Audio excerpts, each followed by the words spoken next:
Agnes Moorehead was never one to chase the spotlight off screen. Known for her commanding presence and mysterious private life, she kept her opinions close, especially when it came to her famous peers. But in a rare, posthumously released recording, the woman best remembered as the sharp-tongued Endora from Bewitched finally revealed something few expected: her quietly profound reflections on Humphrey Bogart. What she said wasn't dramatic, it was deeper than that.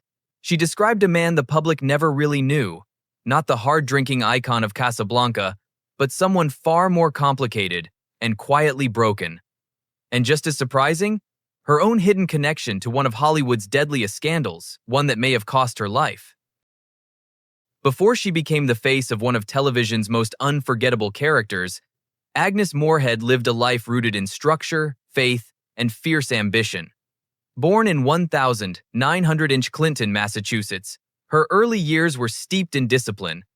Her father was a Presbyterian minister, and that upbringing shaped her with a blend of restraint and razor-sharp wit that would become her trademark. But Moorehead wasn't drawn to fame, she was drawn to words, performance, and the power of presence. She wasn't just talented, she was overqualified. With a bachelor's degree from Muskingum College, a master's in English and public speaking from the University of Wisconsin, and formal training from the American Academy of Dramatic Arts, Moorehead approached acting like a scholar. She wasn't chasing Hollywood, she was shaping it from the inside out. Her voice became her weapon. In radio's golden era, Moorehead reigned. She was a standout performer on The Shadow, Cavalcade of America, and most significantly, Orson Welles' Mercury Theater on the Air. It was Welles who cast her in her first film role in Citizen Kane. She had only a few minutes of screen time as Kane's mother, but she left an unforgettable mark. Hollywood noticed. And from there, her legacy was sealed. Unlike many actresses of her era, Moorehead didn't fade with time. She transitioned across mediums, film, stage, radio, television without ever becoming a cliché. And when she reluctantly accepted the role of Endora on Bewitched, worried it might diminish her status as a serious actress, she instead redefined what a television character could be. She didn't just play Endora, she owned her, and viewers loved every second. Agnes Moorehead had met countless stars in her decades-long career. But there was something about Humphrey Bogart that stuck with her, something she never shared publicly during her lifetime. It wasn't until years later, in a quietly recorded interview meant only for archival purposes, that she finally spoke about him. What she said revealed a side of Bogart that rarely made it into tabloids or biographies. To the world, Bogart was the ultimate tough guy, cool, composed, unshakable. But to Moorehead, he was something else entirely. There was a wounded quality to him that very few people were allowed to see, she confessed. He wasn't just the hard-drinking, wisecracking hero the public saw. There was something quieter underneath, something almost lost. Her words painted a portrait that clashed with the Hollywood legend. She saw through the armor, the cigarette smoke, the sarcasm, the deadpan delivery, and into something more fragile. She described him not as a screen persona, but as a man trying to hold himself together in a world that constantly demanded he play someone else. Bogart, she said, had a kind of loneliness about him. He didn't chase small talk or flatter his peers. He wasn't interested in the Hollywood social game. What he craved, perhaps without knowing how to ask for it, was authenticity. That was rare in their world. And that, Moorehead implied, was why she never forgot him. It happened by accident, an ordinary studio luncheon in the mid-1942nd, where two of Hollywood's most respected figures just happened to be seated side by side. Agnes Moorehead wasn't expecting anything memorable from the event. But then Bogart leaned over and asked her something that cut through the noise of clinking glasses and fake laughter. "Aren't you sick of the fakes around here?" That one question shifted everything. What followed wasn't gossip or shallow banter, it was an unexpectedly raw and honest conversation. Moorehead later described it as one of the most meaningful exchanges of her entire career. They talked about literature, death, and the roles they wished they could play but never would. For a few rare moments, the glitz of Hollywood disappeared, and two serious actors connected as real people. She recalled how Bogart spoke with a quiet urgency, as though he was always aware that time was running out. "He made you feel like the clock was ticking," she said. like you had to say what mattered and fast. That single lunch stayed with her not because of who he was, but because of what he revealed. Not the movie star, but the man. Someone searching for meaning beneath the roles, the press, the persona. A man who, for a brief moment, dropped the act and simply talked, and in doing so made an unforgettable impression on a woman who rarely let anyone in. Though Moorehead and Bogart weren't close friends, the impression he left on her never faded. Over the years, when others in the industry labeled him as difficult or cold, Moorehead found herself stepping in quietly to defend him. She didn't do it loudly or often, but when she did, it was with conviction. "He had a sharp tongue, yes," she once said.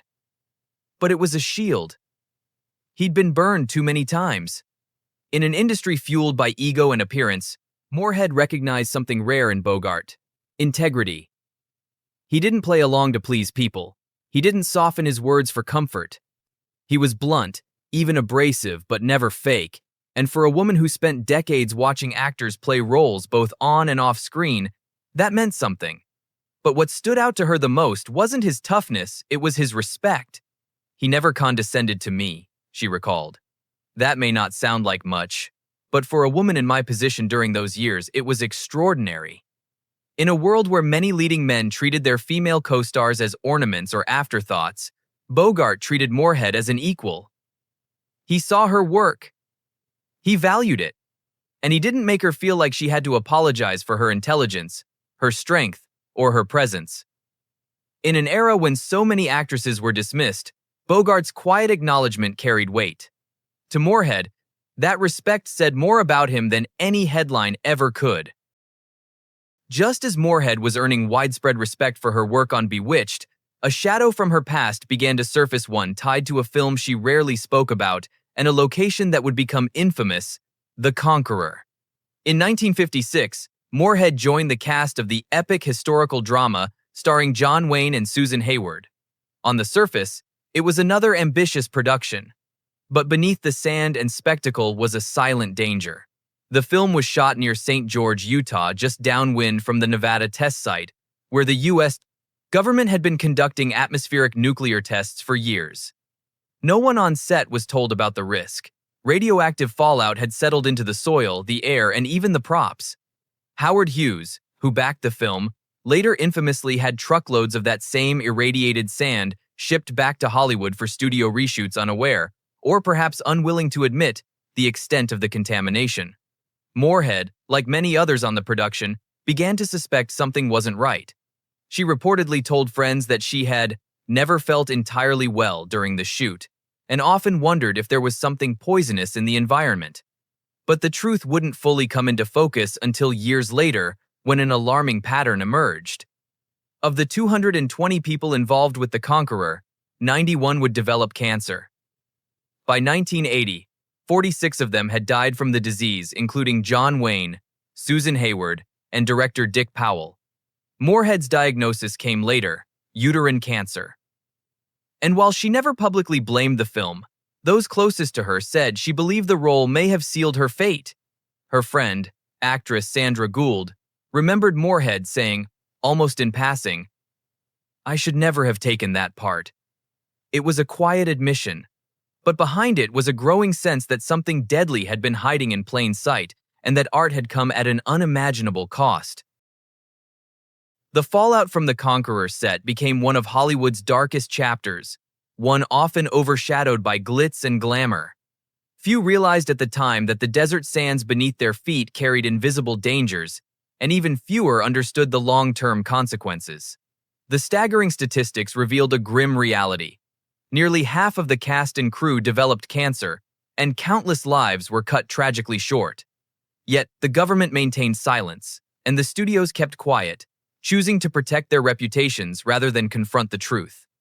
For Agnes Moorehead, this silent tragedy was deeply personal. Though she continued to work as long as her health allowed, the cancer eventually claimed her life in 1974. Those close to her noticed a growing unease in her final years, a sense that she had been caught in something far larger than a mere acting role. This cluster of illness sparked questions that remain unanswered. How many others suffered in silence? How many careers were unknowingly sacrificed on the altar of entertainment? And what price did Hollywood pay for the pursuit of its epic visions? Moorehead's story, entwined with Bogart's shadow and the conqueror's fallout, reminds us that behind the silver screen's sparkle often lies a hidden reality, one of sacrifice, silence, and survival. In the quiet moments near the end of her life, Agnes Moorehead's thoughts often drifted back to those turbulent years, the roles, the people, and the secrets she carried with her. She never sought sympathy or headlines. Instead, she held her silence with quiet dignity, choosing to reveal only what she deemed necessary. Her rare admission about Bogart wasn't just a glimpse into his soul, it was a mirror reflecting her own complexities. Both were actors who lived behind masks, navigating a world that demanded performance even when it cost them dearly. Moorehead's reluctance to speak openly about her personal struggles, whether her private life, her health, or the toxic legacy of the conqueror, speaks volumes about the era she lived in. Hollywood wasn't kind to those who showed cracks, and she guarded herself fiercely. Yet, her final reflections leave us with more than mystery. They offer a reminder of resilience. Agnes Moorehead's story is one of brilliance shadowed by hardship, of strength forged in secrecy, and of a voice that, when it finally broke through, changed how we see not only a Hollywood legend, but the cost of fame itself. As we remember her today, it's worth asking, what other truths lie hidden behind the stars, and who else is still waiting to break their silence? Agnes Moorehead's rare words about Humphrey Bogart peel back the layers of Hollywood's carefully crafted illusions. They reveal a man shaped by pain and resilience, and an actress who saw beyond the surface to understand him deeply. But her story doesn't end there.